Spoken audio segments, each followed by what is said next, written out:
اللہ الرحمن الرحیم. السلام علیکم. آپ دیکھ رہے ہیں بیانڈ 2 اور بیانڈ 2 پہ پوڈ کاسٹ کی ایپیسوڈ 2 کے ساتھ ہم حاضر ہیں. آج جو ہمارے ساتھ شخصیت موجود ہے وہ اسٹوڈنٹ پالیٹکس سے انہوں نے اپنی سیاست کا آغاز کیا اور آج مرکزی جنرل سیکرٹری ISF کے عہدے پہ فائز ہیں. تو آج ان سے سوالات کرتے ہیں, ان کی زندگی کے بارے میں جانتے ہیں. جناب عمیر شوکت صاحب, السلام. بہت شکریہ عمیر صاحب, آپ نے ٹائم دیا. تو آج آپ اپنے سیاست کے حوالے سے آپ اپنی لائف کے بارے میں بتائیں کہ آپ نے کہاں سے تعلیم حاصل کی اور اس جو اسٹوڈنٹ پالیٹکس میں آپ کا آنا کیسے ہوا. بہت شکریہ عثمان بھائی آپ کا اور آپ کی ٹیم کا, آپ نے آج اپنے شو پہ انوائٹ کیا. اور میں نے سیاسی جو اپنی وابستگی ہے میری پاکستان تحریک انصاف سے وہ 2013 سے ہے. انصاف اسٹوڈنٹ فیڈریشن کو میں نے باقاعدہ طور پر 2013 گورنمنٹ کالج میں پڑھ رہا تھا, میں نے وہاں سے جوائننگ دی اور وہاں سے سفر شروع ہوا اور آج الحمدللہ 2026 میں مرکزی جنرل سیکرٹری کے عہدے پر میں فائز ہوں. یہ عمیر صاحب آپ نے کہا کہ آپ نے گورنمنٹ کالج سے اسٹوڈنٹ پالیٹکس کا آغاز کیا, تو ہمارے ویورز کو بتائیں کہ یہ اسٹوڈنٹ پالیٹکس کتنی ضروری ہے آج کے دور میں, اور کیا آج بھی ان کالج یونیورسٹیز میں اس طرح کی تنظیمیں ہیں جو فلاح کا کام کر رہی ہیں. جی بہت اہم سوال ہے آپ کا. کسی بھی جو آپ کو شعبے میں کسی پروفیشن میں جانے کے لیے آپ کو اس کی تعلیم حاصل کرنا ضروری ہوتی ہے. جس طرح کوئی جج بنتا ہے اس کے لیے آپ کے لاء کالجز ہیں, پھر آپ وکیل بنتے ہیں, کچہریوں سے آپ سیکھتے ہوئے پھر آپ ایوان عدل میں داخل ہوتے ہیں. اسی طرح اگر آپ آرمی میں ہیں, آپ کیڈٹ کالجز PM میں, اور پھر آپ فوج کا حصہ بنتے ہیں اور پروفیشنل طریقے سے آپ بریگیڈیئر جنرل کرنل کے عہدوں پر فائز ہوتے ہیں.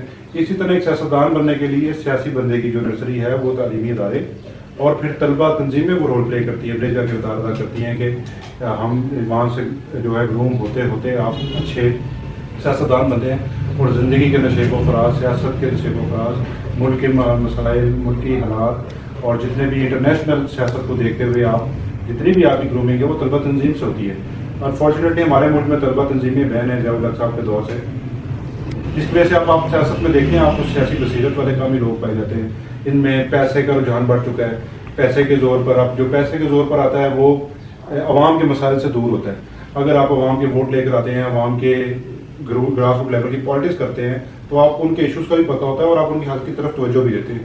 تو طلبہ تنظیم اور طلبہ سیاست سب سے اہم رول ہے سیاست میں. اچھا, آپ نے کہا کہ یہ طلبہ تنظیمیں بہت ضروری ہیں, تو کیا آپ سمجھتے ہیں کہ جو ادارہ ہے, کالج ہے یا یونیورسٹی ہے, تو اس کو ایز ادارہ اس کو پرسو کرنا چاہیے اور ان کو موٹیویٹ اپنے اسٹوڈنٹس کو کرنا چاہیے اور ایک ڈپارٹمنٹ یا اس طرح کی ایکٹیویٹیز انعقاد کرنا چاہیے کہ کیونکہ یہ ہماری سیاست کے لیے ضروری ہے. بدقسمتی سے عثمان بھائی ہمارے معاشرے میں طلبہ تنظیموں کا رجحان جو ہے لوگوں کے دلوں میں اور دماغوں میں کچھ اسلحہ کلچر اور لڑائی جھگڑے کی وجہ سے جو ہے وہ برا گیا.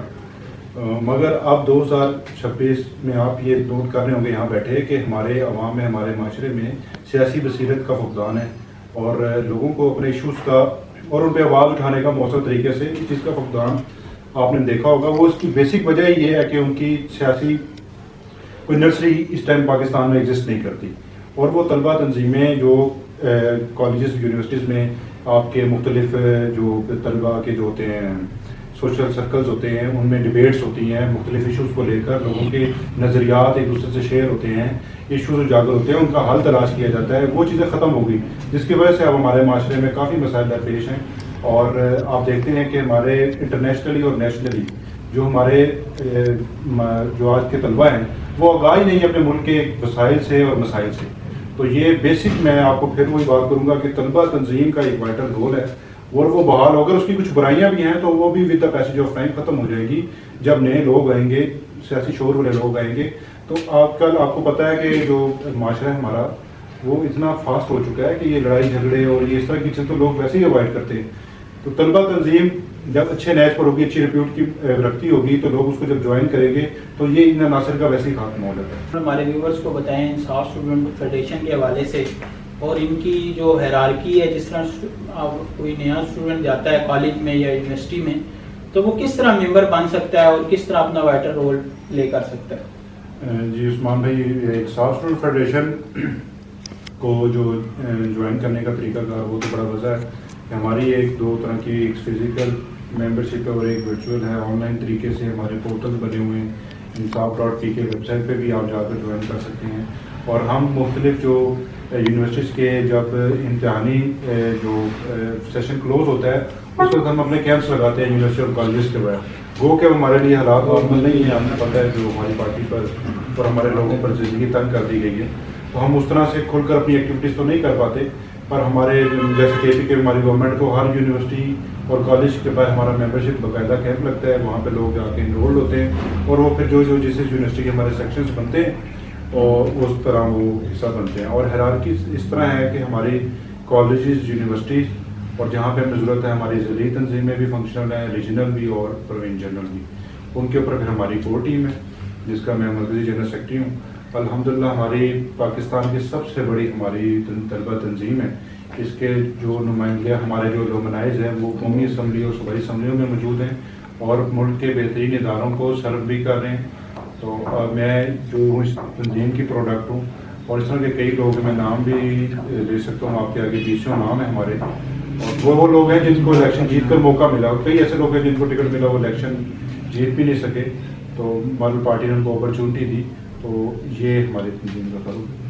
جو میر صاحب آپ نے بڑا ڈیپلی بتایا ہے کہ انسان اسٹوڈنٹ فیڈریشن کے کیا مقاصد ہیں اور کس طرح وہ آپ جوائن کر سکتے ہیں, تو آپ بتائیں کہ یہ جو اس کو جوائن کرے گا اس کے لیے آپ کیا موٹیویشن ہے کہ آنے والے وقت میں یا آنے والے, کیونکہ جو بھی یوز اس میں شامل ہوتا ہے تو اس کا موٹیو یہی ہے کہ وہ سیاست میں آئے گا, عملی سیاست میں آ کے جو فرسٹ جو اس کے لیے ہے کہ وہ الیکشن لڑے اور ہم اپنی عوام میں جائے اور فلاح کے کام کرے. تو کیا آپ سمجھتے ہیں کہ یہ جو اسٹوڈنٹ تنظیمیں ہیں یہ اتنا پلیٹ فارم دیتی ہیں کہ وہ عملی سیاست میں آ سکیں؟ جی, میں یہ آپ کو بتانا چاہوں گا کہ جو 2013 میں نے جب اپنی تنظیم میں آغاز کیا, طلبہ تنظیم میں اپنی سیاسی ایکٹیویٹیز کا, تو جو ہمارے ساتھ دوست موجود تھے آج 2026 میں ہمارے ساتھ موجود نہیں ہیں. تو اس سے یہ آپ کو تاثر جانا چاہیے کہ ہر جو طلبہ تنظیم جوائن کرتا ہے اس کا, ہر بچے کا یہ مقصد نہیں ہوتا کہ وہ جا کے عملی سیاست کا حصہ بنے گا. وہ اپنے دائرے میں, تعلیمی دائرے میں رہتے ہوئے تعلیمی سرگرمیاں ایک طلبہ تنظیم کے ساتھ مل کر کرتا ہے, اس کی امبریلا یوز کرتا ہے اور اچھا پلیٹ فارم اس کو ملتا ہے, تو وہ کسی اور ادارے میں بھی جا کر سرو کر سکتا ہے. طلبہ تنظیم تو آپ کو ایک پلیٹ فارم دیتی ہے, آپ کو مختلف لوگ ملتے ہیں مختلف مذاہب سے, مختلف قوموں سے, مختلف علاقوں سے, جہاں پہ آپ کلچر شیئر کرتے ہیں, اپنے خیالات شیئر کرتے ہیں, تو اس سے بندے کے نظریات بھی بدلتے ہیں اور بندہ گروم بھی کرتا ہے. تو میرے 5% لوگ جو ہوں گے میرے ساتھ جو ہے ابھی تک عملی سیاست میں ہوں گے. ابھی میں بھی فیڈریشن کی سیاست کر رہا ہوں, تو جب ہم حلقے میں جائیں گے تو میرے ساتھ پتہ نہیں کتنے جو ہمارے طلبہ تنظیم کے دوست ہوں گے وہ اپنے حلقوں میں ہوں گے. تو یہ تو بات کا فیصلہ ہی ہر بندے کا اپنا ایک پولیٹیکل فیصلہ ہے کہ وہ عملی سیاست میں آنا چاہتا ہے یا کسی اور پروفیشن میں جانا چاہتا ہے. طلبہ تنظیم ایک پلیٹ فارم پرووائڈ کرتی ہے اسٹوڈنٹ لیول پہ یونیورسٹی اور کالج کے دوستوں کو کہ وہ اپنے جو تعلیم کے ساتھ ساتھ ایک غیر نصابی سرگرمیاں جس میں معاشرت, معیشت, سیاست اور اس کے جو اپنے کوئی اپنا ٹیلنٹ ہے وہ اس کو اجاگر کر سکے. مختلف ایونٹس ہوتے ہیں, کتاب میلہ ہوتے ہیں, بک فیئرس مطلب کہ ہوتے ہیں, اس کے علاوہ یونیورسٹیز میں کیا کہتے ہیں فیسٹیولز ہوتے ہیں, تمام طرح کی جو قوموں کے لوگوں کی نمائندگی کرتے ہیں. تو یہ طلبہ تنظیم کا اس طرح سے میں ایک رول سمجھتا ہوں. تو جو پریکٹیکل پالیٹکس ہے جو کرنا چاہتا ہے اس کے لیے طلبہ تنظیم تو بہترین ایک پلیٹ فارم ہے, اور وہ اس کی سیاسی نظریات سے وابستگی رکھنے والی ہی طلبہ تنظیم سے وہ جوائن کرتا ہے اور اپنی پارٹی میں پھر گلو کرتا ہے. اور دوسرا اس کو پارٹی کی طرف سے اس کو یہ بھی ایج حاصل ہوتا ہے کہ وہ ان کی اپنی ایک پروڈکٹ ہوتے ہیں, تو ان کے لیے کافی اپرچونٹیز ہوتی ہیں. ہمارے سب سیاسی جماعتوں میں طلبہ تنظیم کے لوگ جو ہیں وہ لیڈنگ رول میں, چاہے وہ پاکستان تحریک انصاف ہے, مسلم لیگ نون ہے, پاکستان پیپلز پارٹی ہے, جمعیت ہے, تو طلبہ تنظیم کے لوگ ہی جو ہے وہ اپنی جماعتوں میں وائٹل پوزیشنز میں موجود ہیں. آپ یہ سمجھتے ہیں کہ یہ جو آپ کی فیڈریشن ہے انصاف اسٹوڈنٹ فیڈریشن, اس میں ڈیموکریسی ہے یا وہی جس طرح ہم عام سیاست میں دیکھتے ہیں کہ جس کے جتنے لنکس ہیں یا جتنے اس کے روابط ہیں وہ اس حساب سے ان کو ٹکٹ یا وہ اتنا وہ جلدی ٹاپ پہ آ جاتی ہیں, تو کیا اس میں ہیرارکی ہوتی ہے اور کیا اس میں آپ سمجھتے ہیں کہ اوپر آنے کے لیے ایک اسٹرگل یا عہدہ حاصل کرنے کے لیے آپ اس کے لیے آپ نے ایک میکینزم بنایا ہوا اسلام انصاف اسٹوڈنٹ فیڈریشن؟ بہت اچھا آپ کا سوال ہے. ٹو بی ویری فرینک عثمان بھائی کہ میں جو ہوں میں آپ کو کئی مثالیں دے سکتا ہوں. ہماری مطلب کہ میں کسی کا بھتیجا بھتیجا نہیں ہوں. تو میں اگر پارٹی کے ایک ہی پوزیشن پہ بیٹھا ہوں تو مجھے کسی کے ریفرنس کی ضرورت نہیں پڑی. اپنی محنت سے اور اپنے دوستوں یاروں تنظیم کی وجہ سے میں آج اس منصب پر ہوں. اسی طرح ہمارے باقی پارلیمنٹیرین جو دوست احباب ہیں ان کا بھی کوئی پولیٹیکل بیک گراؤنڈ نہیں ہے. ہاں اچھے برے لوگ ہر جگہ ہوتے ہیں اور ہر طرف ہی رستہ روکا جاتا ہے. میں ایسی بات نہیں کروں گا کہ بالکل ہی آئیڈیل سچویشن ہے, آپ کو حالات سے لڑنا پڑتا ہے. پر میں یہ ضرور کہہ سکتا ہوں کہ الحمدللہ ہماری پارٹی جو ہے وہ تقریباً 90+% جو ہے 90-95% میرٹ پر ہے. ہمارے لوگ طلبہ تنظیم سے پھر ہمارے یوتھ ونگ میں چلے گئے, یوتھ ونگ سے مدر باڈی میں آئے اور ان کو ہلکے ملے, ٹکٹس ملے اور آج وہ اقتدار میں ہیں, کچھ منسٹری میں. ایون خیبر پختونخوا کی کیبنٹ آئی ایس ایف کے دوستوں سے بھری پڑی ہے. ہمارے سی ایم جو ہیں وہ آئی ایس ایف کے پلیٹ فارم سے ہیں.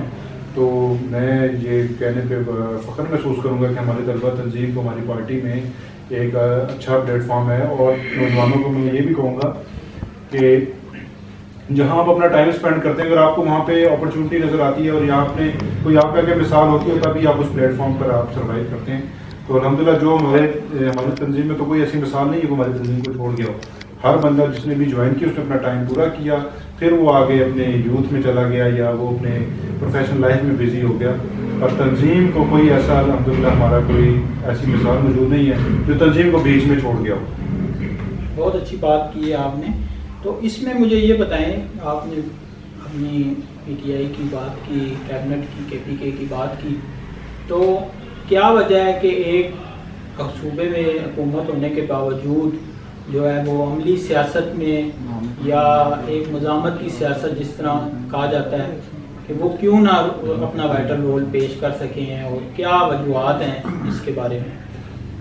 جی آپ کا یہ سوال ہے ایک سیاسی سوال ہے اور یہ عمران خان صاحب کی رہائی کی تحریک کے حوالے سے آپ کا سوال ہے.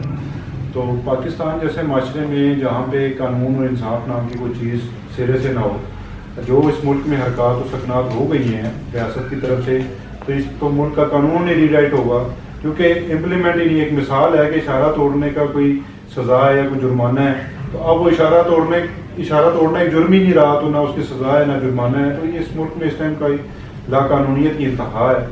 تو اس جیسے ماحول میں جہاں پہ آپ کو پتہ ہے آپ احتجاج کرنے جائیں گے آپ سے ریاست ٹکرائے گی نہیں بلکہ آپ پہ گولی چلائے گی, اس طرح کے ماحول میں پھر آپ نے پرامن بھی رہنا ہے.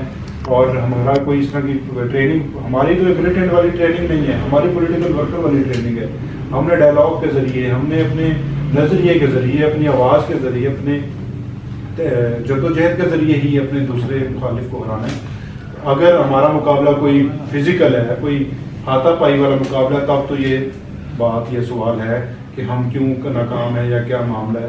ہمارا تو ایک ڈائریکٹ ایک نظریات کی جنگ ہے.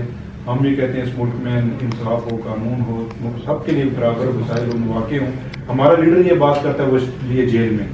تو جب آپ نے اس چیز کو جوڑ رہے ہیں کہ تحریک اس طرح نظر نہیں آ رہی, ہم 2-4 بڑے ایونٹس کر چکے ہیں اس پاکستان میں, پر ہمارے اینڈ رزلٹ ہم نے دیکھ لیا کہ ریاست بہیو ہی نہیں کر رہی ریاست کی طرح. کیا رہتے ہیں ریاست ماں کی جیسی ہوتی ہے, یہ ماں نہیں, یہ ڈائم بن چکی ہے, یہ تو اپنے بچوں کو کھا رہی ہے. تو اس لیے جو تحریک ہمیں اب لوگوں میں کچھ مایوسی کی باتیں کی جاتی ہیں, الحمدللہ ہر عوامی ایشوز پہ اور خان کی رہائی کو لے کے ہمارا پہلا ایجنڈا یہی ہے کہ ہم نے اپنے سیران کو, عمران خان, ان کی فیملی کو, ان کو جیل سے رہا کروانا ہے. اس ملک میں قانون انصاف کی بحالی کی ہماری تحریک ہے. تو ایک جدوجہد تو ایک دن کا نام نہیں ہے, جدوجہد 3 برسوں پر محیط ہے. ہمارے لیڈر نے اپنے حصے کا کام کر دیا, اب ہمارا فرض بنتا ہے کہ ہم اپنے حصے کا کام کریں. اور انشاءاللہ اس پہ ہم گامزن ہیں. وہ کہ ہم پہ مشکل وقت ہے, پر انشاءاللہ ہمیں بڑی پر امید ہے ہم اس قوم سے بھی کہ انشاءاللہ اپنے ایک وقت آئے گا خان صاحب ہمارے درمیان موجود ہوں گے اور اسی پولیٹیکل اسٹرگل کے نتیجے میں موجود ہوں گے. ایران اور امریکہ کا ڈائلاگ پاکستانی حکومت اور پاکستان کی اسٹیبلشمنٹ مل کے کرا رہی تھی, تو اس ڈائلاگ سے ہی ہم یہ پوچھنا چاہتے ہیں کہ یہ کیا وجہ ہے کہ یہ ہم 2 ملکوں کے ڈائلاگ تو کرا سکتے ہیں لیکن ایک پارٹی اور ایک حکومت کے ڈائلاگ نہیں ہو پا رہے, اور بڑا کمیونیکیشن گیپ جس کو کہتے ہیں وہ ہو چکا ہے. تو پہلے تو کوئی بھی ایونٹ ہوتا تھا, کوئی کرنا ہوتا تھا تو کمیونیکیشن گیپ نہ ہوتا اور کچھ لوگ بیچ میں پڑھتے تھے اور اس چیز کا ہو جاتا ہے. تو اس میں آپ کیا وجہ سمجھتے ہیں کہ ڈائلاگ ہو ہی نہیں رہا, کہیں سے کمیونیکیشن نہیں ہو رہی؟ حالانکہ ایک رپورٹ بھی ہم نے دیکھی کہ جیل کی آئی ان کے وکیل صاحب کی طرف سے, لیکن اس کے بعد بھی کسی کی کان پہ جو نہیں لگی. تو اس کی کیا وجوہات آپ سمجھتے ہیں؟ جی بہت اچھا سوال ہے آپ کا. میں اس میں یہی کہوں گا کہ پولیٹیکل لوگ ڈائلاگ کرتے ہیں اس ملک میں. معاشرے کے ساتھ پولیٹکس تو ہو ہی نہیں رہی. پولیٹیکل لوگ ڈیبیٹ کرتے ہیں, اپنے مخالفین کے ساتھ بھی بیٹھتے ہیں, اپنی بات کرتے ہیں. ہم پہ یہ الزام لگایا جاتا ہے کہ جی ہم کسی کے ساتھ بیٹھتے نہیں ہیں. ہم تو کہتے ہیں ہمارا مینڈیٹ چوری ہوا ہے. آپ سب سے پہلے اس چیز پر آئیں کہ عوام نے کس کو مینڈیٹ دیا اس ملک کو چلانے کا. اگر آپ بنیاد ہی ٹھیک نہیں کریں گے تو آپ بلڈنگ کیسے ٹھیک ہو جائے گی؟ ہم تو بنیادی باتوں پہ بیٹھنا چاہتے ہیں اور کسی کے ساتھ بھی بیٹھنے کو تیار ہیں. اس ملک میں اس ٹائم یہ ہے کہ سب جو ہیں وہ دھکے سے اس حکومت کا حصہ ہیں, اس ریاستی نظام کا حصہ, مشینری کا حصہ ہیں. تو وہ لوگ کیسے, ان کے پاس کیسے مینڈیٹ ہے؟ یا تو جو ملک کا نظام چلا رہے ہیں وہ بیٹھے ہیں, جو کلیم کرتے ہیں کہ ہم ملک کے نظام کے ہیں وہ بیٹھے ہیں, ان سے بات ہو. پر سیاسی لوگ اس ملک میں ابھی موجود نہیں ہیں. لوگوں نے نوکریاں پکڑی ہوئی ہیں, بس وہ نوکریاں کر رہے ہیں, پر ملک اور ریاست کے معاملات کی کسی کو فکر نہیں ہے کہ ملک ہمارا نیچے جا رہا ہے دن بدن. ہمارے ملک میں ناکی پھیل رہی ہے, لوگ بے روزگار ہو رہے ہیں, لوگ کشتیوں پر بیٹھ کے ملک چھوڑ کر بھاگ رہے ہیں. اب کون اپنی جان کو ہتھیلی پر رکھ کر باہر جائے گا؟ کوئی ملک میں اتنا تنگ ہے کہ وہ کشتیوں پر بیٹھ کے ڈنکیاں لگا کر جا رہا ہے. تو اس لیے یہ مسئلے ہمارے ملک میں پیش آ رہے ہیں. بے روزگاری انتہا پر ہے, نوجوان ڈگریاں لے کر ہاتھوں میں پھر رہے ہیں, ہنر کوئی نہیں ہے. کاروبار کوئی شروع کرتا ہے اس کو 10 طرح کے ادارے آ کے کہتے ہیں بند کرو. تو اس ملک میں ابھی لا قانونیت کے دور میں ہم کس سے ڈائلاگ کریں؟ کون بند ہے؟ آپ بھی ایک میڈیا سے تعلق رکھتے ہیں, آپ بھی دیکھتے ہیں کہاں پہ کوئی سنوائی ہے. سب پوری حکومت جو ہے وہ سوشل میڈیا پہ کوڑے کی تصویر لگتی ہے, اس کے بعد کوڑا ہٹانے کی تصویر لگتی ہے, بس سب کچھ سوشل میڈیا پہ چل رہا ہے. گراؤنڈ پہ کچھ نہیں موجود. تو ڈائلاگ انہیں سے ہوگا جو گراؤنڈ پر موجود ہوں گے. جی بڑا اچھا آپ نے عمیر بھائی بتایا, عوام کی نمائندگی کی, عوام کا جو ہے جو رد عمل ہے وہ بتایا ہے. تو آنے والے وقت میں جس طرح ہمارے 2024 میں الیکشن ہوئے تو کافی پارٹی, آپ کی پارٹی کے کافی کنسرن تھے کہ جو جن کو ووٹ پڑے وہ جیتے نہیں. تو کیا آپ آنے والے الیکشنز میں الیکشن لڑنے کا تیار رکھتے ہیں؟ جی انشاءاللہ دوستوں اور جو تنظیمی ساتھی ہیں ان سے مشورے سے عملی کو سیاست ہی جو ہے وہ ہم جو اسٹرگل کر رہے ہیں وہ عملی سیاست کے لیے کر رہے ہیں. اور انشاءاللہ عملی سیاست کا نام ہی ہے کہ انتخابی سیاست کا حصہ بنیں گے. مگر اس ملک میں الیکشن اور صاف و شفاف ہونے کی کوئی گارنٹی نہیں ہے, کیونکہ جو ہم نے پچھلے ماضی میں مثال دیکھی 2024 فروری میں لوگوں نے پارٹی نشان جو تھا وہ لے لیا گیا ہماری جماعت سے. تو لوگوں نے مختلف نشانوں پہ الیکشن لڑا اور لوگوں نے ڈھونڈ کر ان کے نشان ان کو ووٹ کیے اور 2/3 اکثریت سے پاکستان تحریک انصاف کے امیدواروں کو کامیاب کر کے سمجھ میں بھیجا. انفارچونیٹلی رات کو جو جیتے وہ صبح ہارے ہوئے قرار پائے اور چند جو مشکوک لوگ تھے ان کو ہمارے پر مسلط کر دیا گیا. بہرحال ہم اس نظام کا اس میں رہ کر انشاءاللہ اس کی جدوجہد کریں گے, اس کو بدلنے کی کوشش کرتے ہی رہیں گے اور تب تک کوشش کرتے ہیں کہ انشاءاللہ جب تک ہمارا پاکستان عملی طور پر اقبال اور قید کا پاکستان ہے. جی عمیر صاحب بہت شکریہ, ہم آپ کو گڈ لک کہتے ہیں نیکسٹ الیکشنز کے لیے اور آپ کی قیمتی وقت کا بہت شکریہ. پھر انشاءاللہ آپ سے ملیں گے ایک نئی ویڈیو کے ساتھ, نئی پوڈ کاسٹ کے ایپیسوڈ کے ساتھ, نئے مہمان کے ساتھ, کچھ عوامی ایشوز کے ساتھ عوام کی آواز میں. تو آپ دیکھتے رہیے بیانڈ 2. چینل کو سبسکرائب کر لیں, اگر انسٹا پہ دیکھ رہے ہیں اس کو فالو کر لیں اور ٹک ٹاک پہ دیکھ رہے ہیں اس کو فالو کر لیں. پھر ملیں گے ایک نئی ویڈیو کے ساتھ. خدا حافظ. Okay ma'am.